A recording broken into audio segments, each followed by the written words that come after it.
మనుషుడు కూడా మోక్షానికి చేరలేడు. మరి ప్రతి మానవుడు కూడా మోక్షానికి చేరటానికే మరి ఎన్నో పుణ్యకార్యాలు, ఎన్నో దాన ధర్మాలు, ఎన్నో బలులు, యజ్ఞాలు, యాగాలు చేస్తూ వస్తాడు. అయితే ఏది కూడా మనిషిని పరలోక రాజ్యానికి తీసుకువెళ్ళలేదు.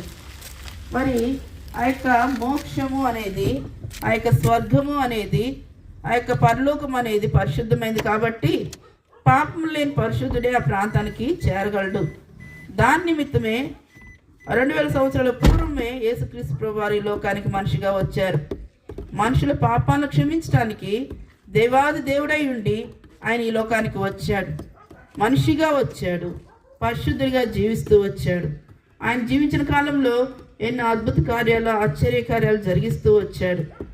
ఆయన పరిశుద్ధంగా జీవించి తన పరిశుద్ధ రక్తాన్నంతటినీ మానవుల పాపాల నిమిత్తం